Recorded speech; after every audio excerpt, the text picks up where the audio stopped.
Welcome back, everyone. As the proposed traditional institution law controversy rages in Sokoto State, the state's High Court has issued an order restraining Governor Ahmed Aliyu from sacking 2 of the 15 district heads his government had earlier removed from their seats. Let's also remind you that the Sokoto State House of Assembly has passed the Sokoto Emirates Council Amendment Bill through its first and second readings. The amendment bill, if passed into law, will strip the Sultan of Sokoto, Alhaji Sa'ad Abubakar III, of powers to appoint the kingmakers and to appoint district heads without government approval, among other things. And on this particular matter, Vice President Kashim Shettima has described the Sultan of Sokoto as an institution that must be jealously guarded and protected.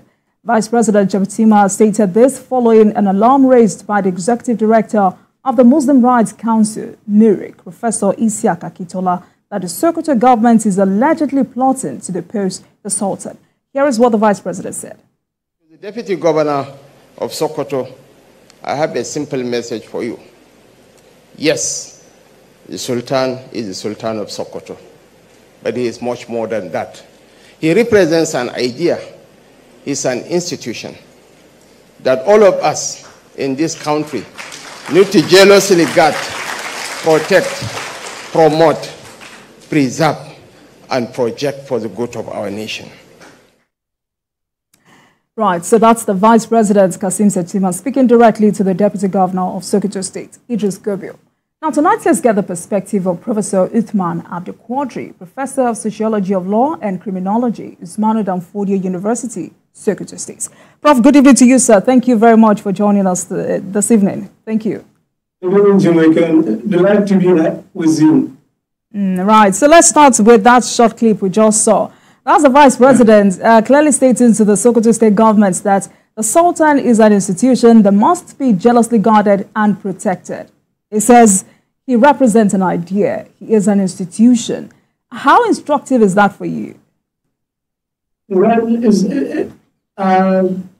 you look at it historically, 300 years ago, from the Caliphate now to the Sultanate, you find that the Sokoto Caliphate, founded by Sheikh Usman Danfodio, has about 358,000 kilometers, miles, including the present-day Niger, Cameroon, Senegal, and part of Chad, and almost all part of northern Nigeria. So it's one of the most biggest populous, politically viable and economically vast empire, down to the time that the Sokoto Caliphate was defeated. Now we have the Sultanate. So the issue of the Sultanate and the Sultan represent an idea, and it's also an institution itself. That is why Sultan of Sokoto is different from other first-class areas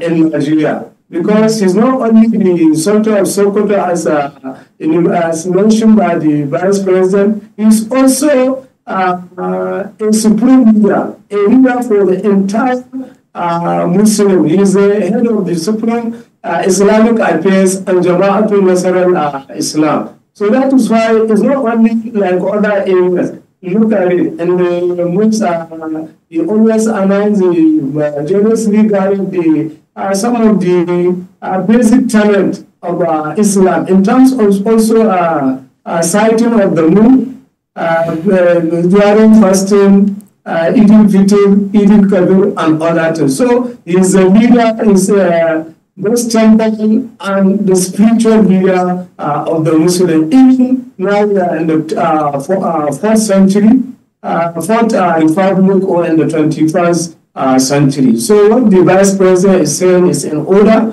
historically, politically, and even up to date. It's still an idea and also an institution. Absolutely. So, I mean, let's put this into proper perspective, just before we move on.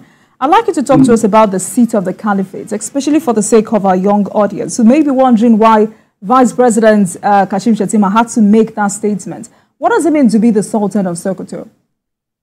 Well, you see, if you look at it, from the caliphate now to the Sultanate.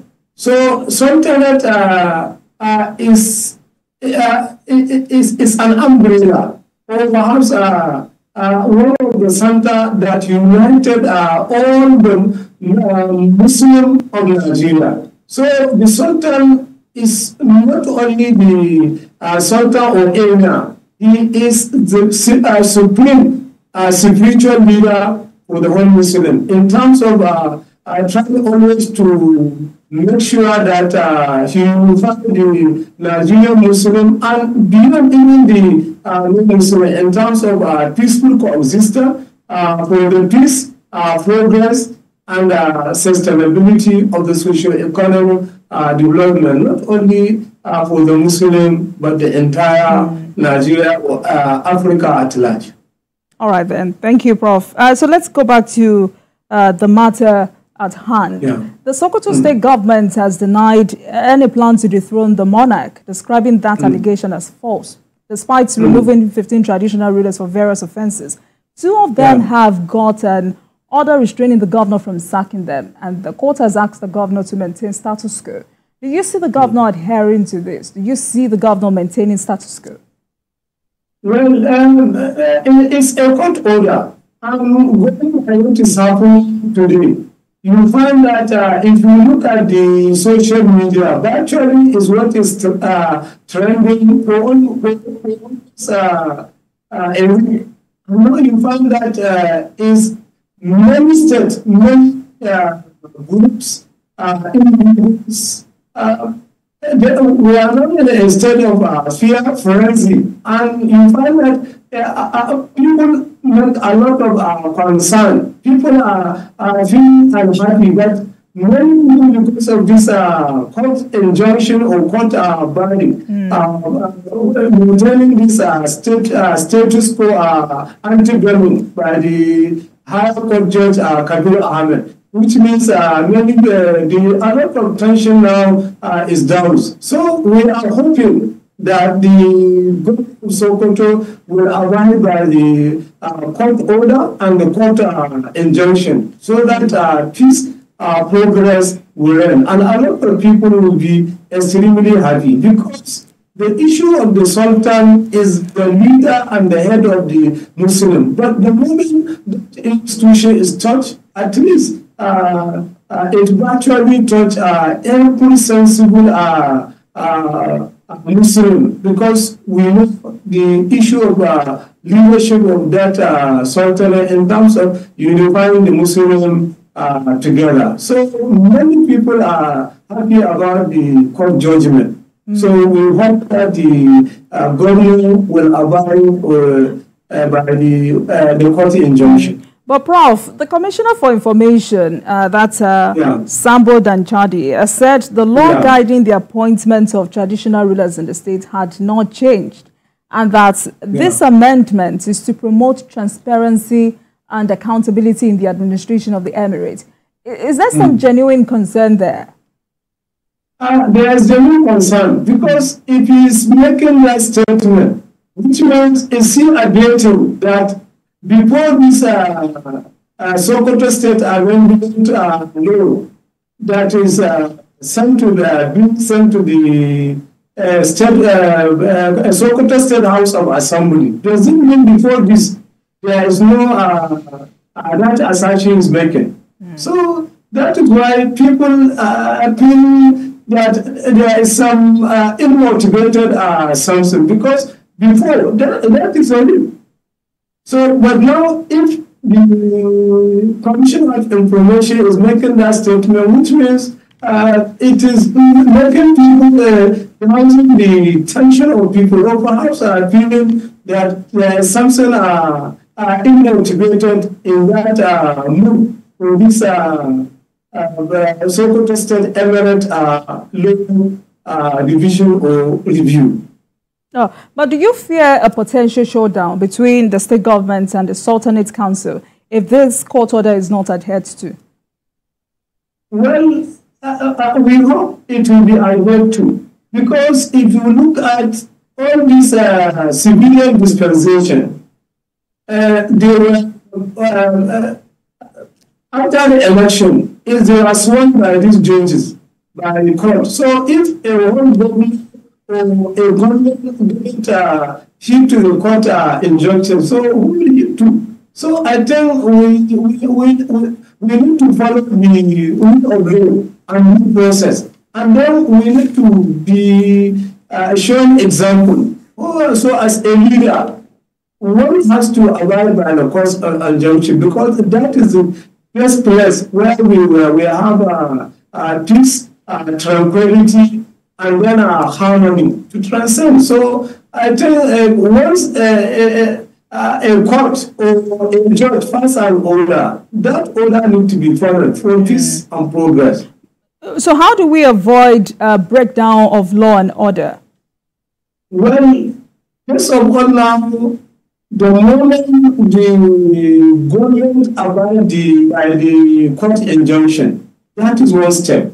Once the court abides the injunction, at least the tension will be down, and then many people will, there will be no any dose or an element of any disarray or chaos or instability. I think once the order has been followed, there will be no problem, because the judge finds that status quo ante till 29th July next month, so that pending the determination of those cases. So the court did say that it will not hear the judgment, or perhaps it will not sit down for that judgment. But for now, they said that the status ante to be maintained, so that books 15 district head that were removed or sacked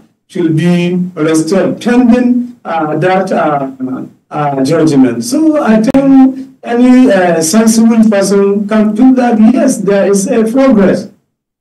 All right, Prof, you know, the sentiment out there is that most times when governors or state governors move this way, they move this way when they are no longer pleased with these traditional ruler stance on issues concerning the state or political affiliation. For instance, Sultan of Sokoto had always said he would continue to speak truth to power, regardless.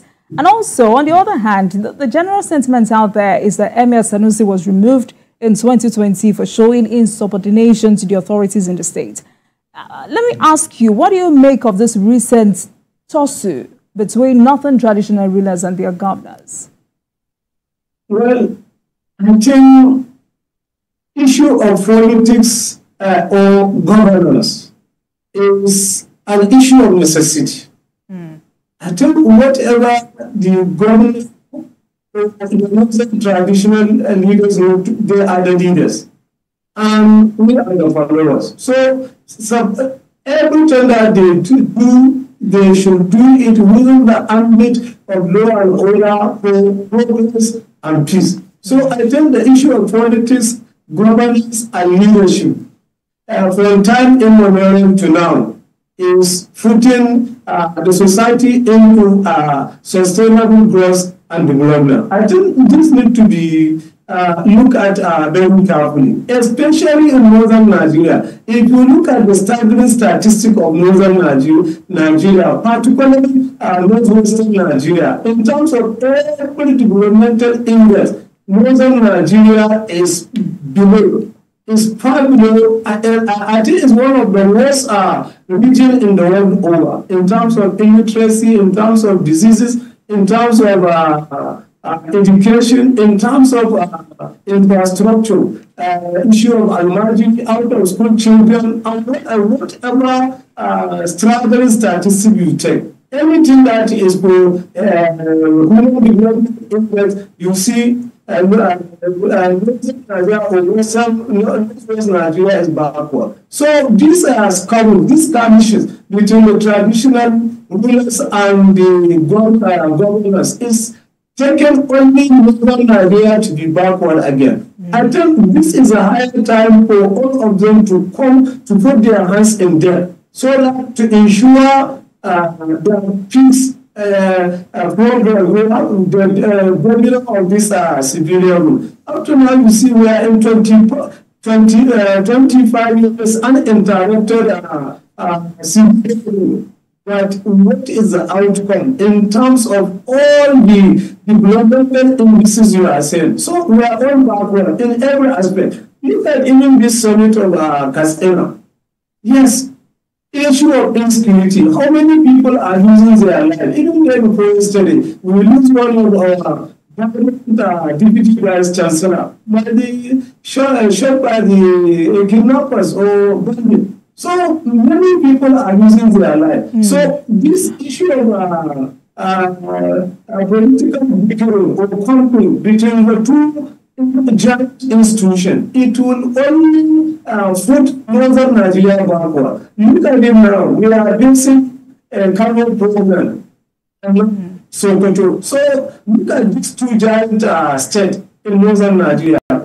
Sokoto is a commercial center of northern Nigeria. Sokoto is the city of Caliphate. So if this still is happening, where are we heading to? So Prof, what do you think? Prof, what do you think should have been the missing link, which should have enabled this bond in northern Nigeria? Yeah. Well, we need to go back to the base. If you look at the whole Caliphate idea, the caliphate is based on knowledge, justice, and scholarship. So, and then development in terms of agriculture, in terms of commerce, in terms of peaceful coexistence. Well, you can't get them facing public. Look at the Savannah, one of the leading figures of the caliphate. How do you Nigeria have moved forward. If you go back to the Second Republic, Shagari is an illustrious son of the Sultan. He also performed wonderfully well during the Second Republic. We had people like President Salvador Sokoto, Alaji. We had many ministers. We had many good people in academia, in politics, in administration. But why are Sokoto State now moving backward? And northern Nigeria or northwestern Nigeria. So it's the time that we need to rethink. We need to have a paradigm shift. This conflict or bickering will not take us anywhere. Conflict between government, the Sultan or Sultanate and whatever. This thing will only put the state and the Muslims at the back. And many people will be laughing at us because we are living in the 21st century. It's a century for global development. Look at the issue of IT. Look at this. The world is moving fast. We should not be moving back to the village from globalization to now globalization. We need to work out. We need to work out educationally, politically, economically, even on science and technology. So we need to go beyond this. But look at it now, even to farm is a problem. Issue of insecurity, issue of higher rate of divorce, issue of IDPs, and so on. We have IDPs from Belgium to Sokoto to Niger, and so all these things is affecting the ordinary people. Prof, is modernization a factor? Is modernization a factor? Because there are those who continue to say modernization and politics continue to spoil the beauty and heritage of Northern Emirates. Well, I don't see it. It depends on the way we play it. You find that this thing can go hand in hand because Northern Nigeria cannot be able to live well. So we need to follow the whole community coordination. We have other traditional societies and they are communal. Even in Africa now, there are small countries that are communal. In terms of good leadership, look at Rwanda. How many Rwanda civil wars like him? But now they are coming politically, economically, and so on. Nigeria is the giant of Africa, but Nigeria now is moving, is giantly moving backward. So also Northern Nigeria. So our cry is every individual, academic, businessman, politician, every one of us, the media, all of us need to come to put our hands together like the effort are moved by the vice president, so that we be able to see that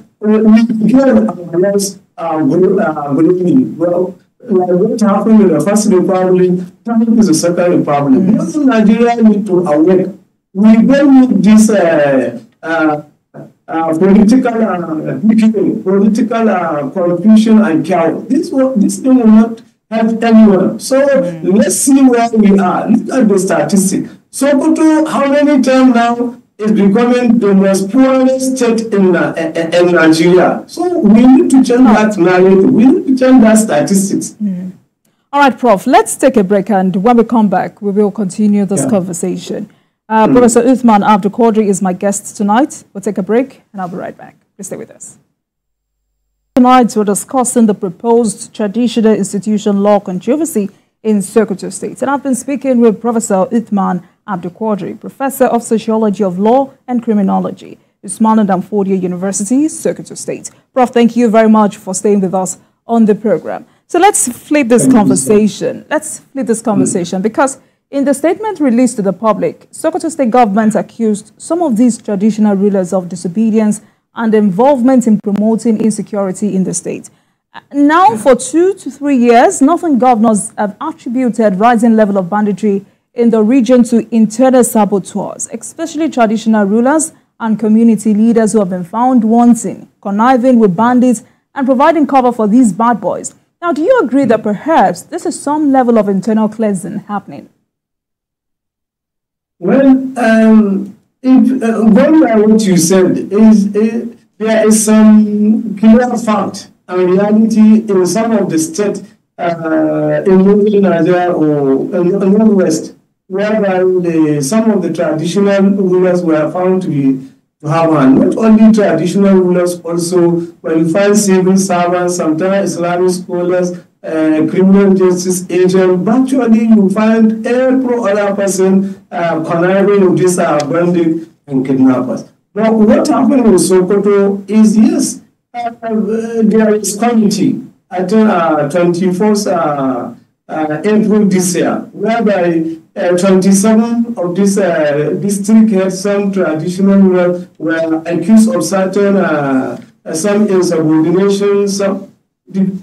So what happened is, one, they are told that what they are saying that they are not giving fair hearing in terms of certain of this committee, and they mentioned that most of these committee members are either from the government, and the whole committee in an hour they dispel them. So they are saying that how can within an hour you interview, or perhaps you instigate, or perhaps you listen to a complaint of about 27 traditional district heads.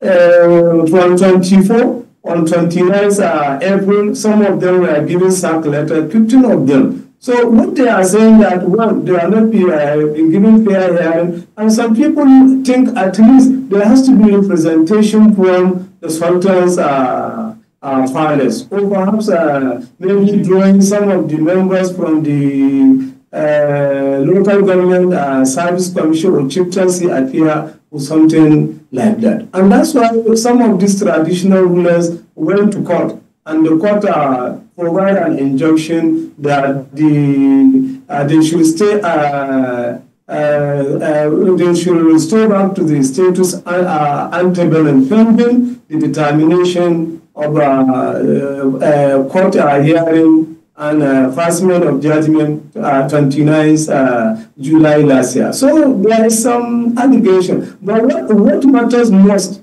is, even if there is a case, when this committee, once if it is established that these people have a hand in banditry, then the court is there.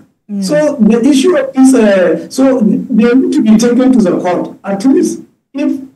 But most of them are saying they were not given a fair hearing, and they are right to due process of law to hear from them were not being adhered to. So they didn't get that chance. So that's why they went to the court, so that the state government to pass judgment. So all right. This is two situations. But Prof, with the level of insecurity in the north, do you agree with those who say traditional rulers are falling short of their responsibilities? Well, it's a funny issue of insecurity is beyond the traditional rulers alone. I think it's something that each and every person in northern Nigeria has to put hand in deck. Because the issue of the insecurity, this kidnapping, banditry is going beyond traditional rulers. Why am I saying so? Look, issue of informant. You can find an informant within the jobless youth. You can find them in the security agent. You can find them in the traditional. You can find them in anywhere, in every group of people. So it's something that each and every one of us need to come to put our hand in there to see what do we do to help the government, especially now. In the last week's summit, the Vice President made mention that this TVC government is moving from kinetic to non-kinetic measures in terms of this intelligence, gazette intelligence reporting. So if that is the case, and this is one of the major things our we students of criminologists have been advocating, have been trying to do the attention of the government. Let's add the non-kinetic measures, which is the major problem or challenges facing insecurity, particularly in northern Nigeria. Look at the Jumoke. If in northern Nigeria, we say that we have more than 20 million out of school children, it numbers some countries in Africa. You have issue of unemployment. And then you have jobless, unemployed youth that doesn't their future. Issue of education, how the budget. Look at this. In the northern area of this northern part, how many teachers from the national, from the government? Well, how much have been put on education, agriculture, how much is spent on health? So when we find that the budget spending on the government house outnumbered the resources put on the security. So we should move from this kinetic to non-kinetic. Because look at even issue of IDPs. Go to any IDP camp in Sokoto. What is the situation? Look at the even 10 o'clock. You see a widow with two children, 5 or 7 years, 8 years. So what is the future of those children? So this, we are sitting on a time bomb. Not only that issue of banditry, but this one is another very, very serious matter that our government and all of us need to look at. So I'm very happy when the Vice President is talking about that non-kinetic measure. But please, it should go be statutory file. We need to see it a concrete program and action. Not only saying the Kasina, not in the file, but we want to see it working. Especially in northern Nigeria now and Nigeria, we have many people that can be able to push this forward. I have seen what happened in Jaji, when about 29 chapters on insurgency from a religious point of view, from the culture, from the psychological, criminological, sociological angle. But what has been done? Right, so there are a lot of recommendations, but which one the government put in place? But every time we are talking about the government is putting an effort. Less people, every one of us, see that effort on ground, not only by mouth. Absolutely. Very well said, Prof. But we'll come back to that matter. Let's take a closer look at power of state governors to appoint dethroned monarchs in Nigeria. Because in many parts of Nigeria, traditional rulers are chosen from ruling houses and crowned, with such rulers deriving their legitimacy and powers from the traditional council or kingmakers. What changed? You said? What's changed? Hello? What's changed, Prof? I think up to now is part of the process, but if you go back historically, In March 1983, when Sokoto Capital was defeated by the British, he mandate by Lugard. He ensured that all these powers were usurped from the caliph and now to the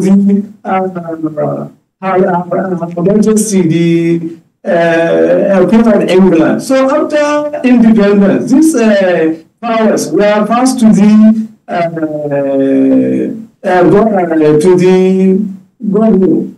It is a responsibility of the government, even if the traditional council sat, the kingmaker sat, they appoint Sultan or king or whatever. It is the government that will ratify. So now the only thing is it how the political change and development from British to the First Republic down to what we are having today now. But it's the same process.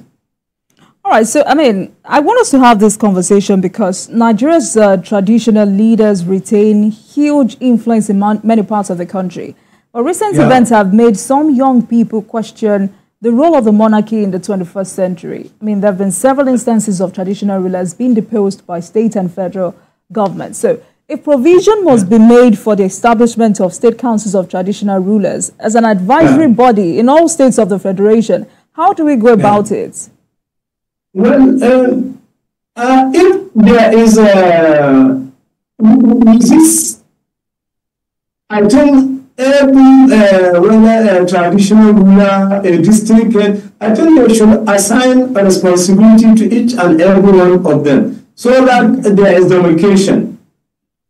Just like what is happening in the Constitution, the governor, the president, the minister, all of them know their role and function. But the thing is, traditional rulers from the world, they are preserving our norms, values, culture, and the tradition and cultural heritage. The only thing that this law will do is maybe to somehow protect the arbitrary use of the powers of the government and the politician, making the traditional ruler to be a tenure, like what we see, what we are seeing in Kano now. If you allow that, maybe everybody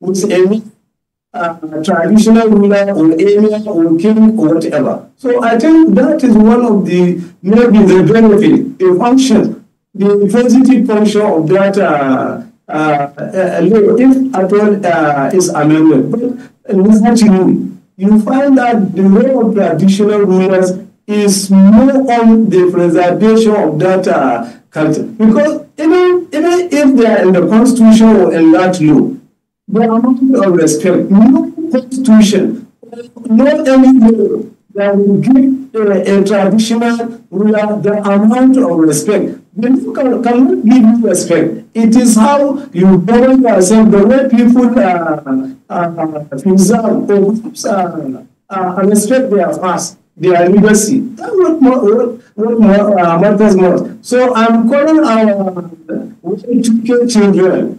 They should not be taken away by this acting.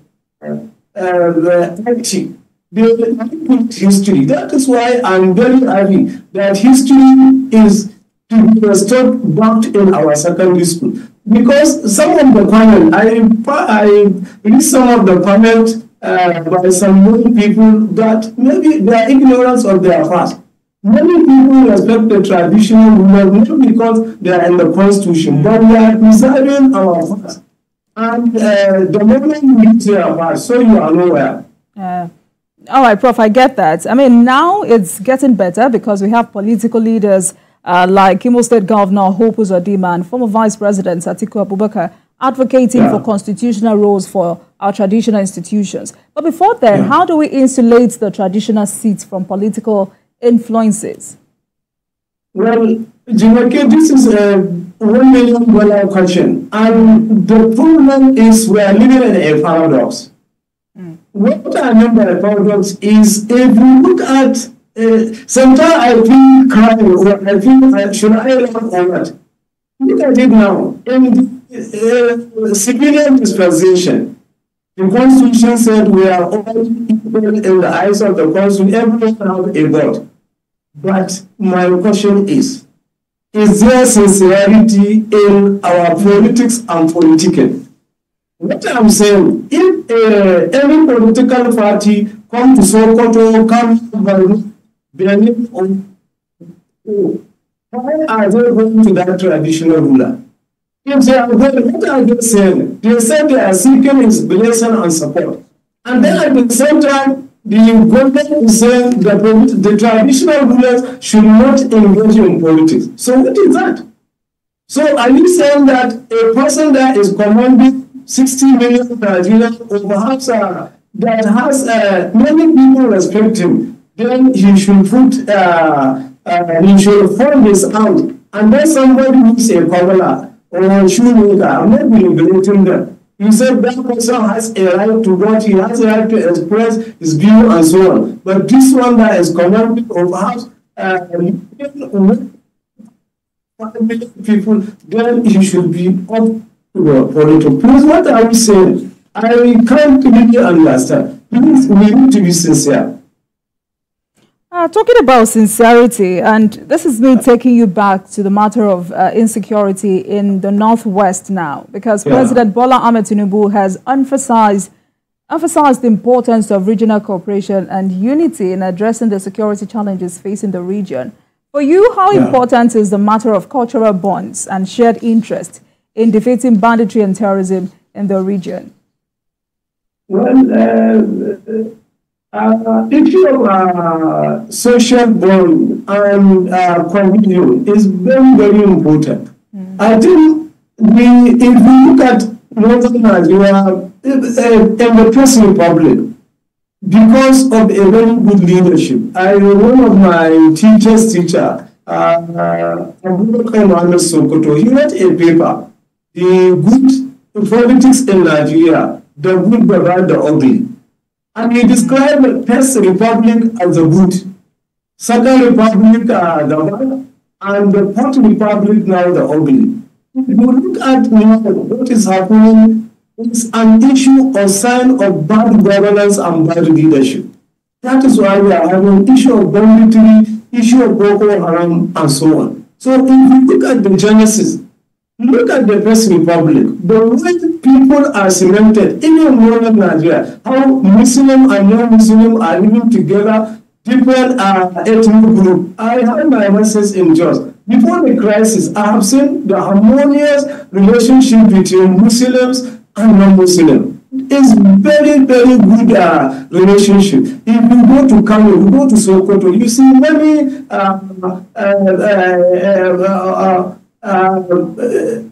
people from the southern part, they always live peacefully, harmoniously, but now things are changing. So I think if we have a good leadership, good governance, corruption is very difficult to eradicate at all, but we need to minimize corruption. We need to put more effort on good governance. We need to do that. There will be social bond, there will be unity and harmony. But from the one government, that's why we are facing this many problems with dividing the North. Because if you look at it, when there is a good leadership, virtually all these problems, you find them they are very low.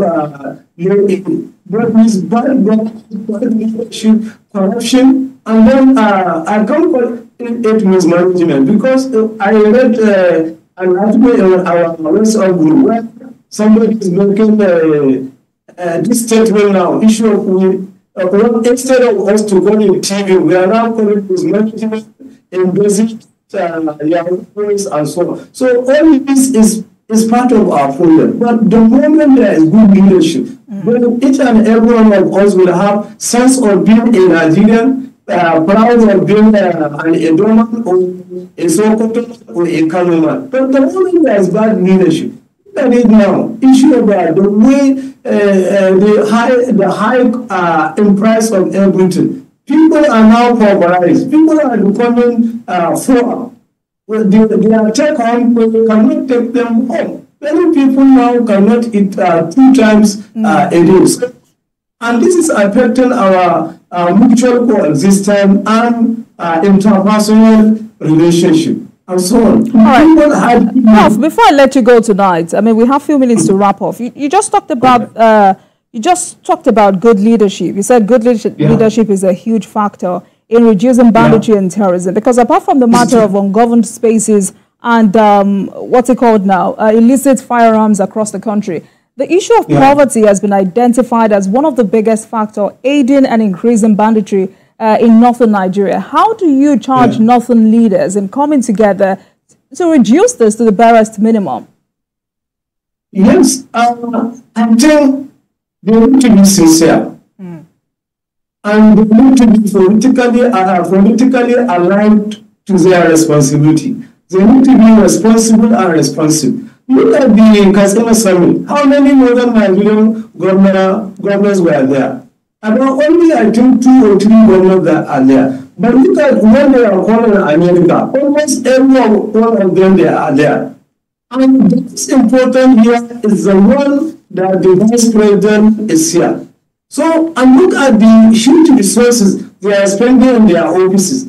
How much of this is less than 10% of what they are spending in their offices are spending on banditry, on education, on healthcare, on agriculture, on infrastructure, and even with environment. So what do you think? And that is why northern Nigeria, particularly northwest, we are backward. And it's our bad politics. Only when the intellectual and everyone of us need the media, and we need your help, so that to be able to have an advocacy, to have a good leaders. In every political party, we need to have a people that can be able to move their state forward. So we do that. I think we can go forward. But you can say, look at it, even fighting banditry, northern governors are they sincere? All right, Prof. Instead of all of them to come in there, you get one stand, at least 7 states, they can be able to have a stand. But Sokoto State is doing it its own part, Zamfara different, Katsina different. So, all right, Prof. Thank you very much, sir. It is an honor having you on the program tonight. I must thank you for your insights. Thank you for your perspective tonight. Well appreciated. Thank you so much. I've been speaking with Professor Uthman Abdul Quadri, Professor of Sociology of Law and Criminology, Usmanu Danfodio University. Thank you so much for your perspective. And I look forward to more conversations with you. Thank you. Thank you so much. Right. Thank you for watching, everyone. That marks the end of today's episode of Politics Tonight. But you can watch the repeat broadcast of this episode at midnight. Get in touch with us on our social media handles, Facebook, Instagram, and X at TVC News NG and at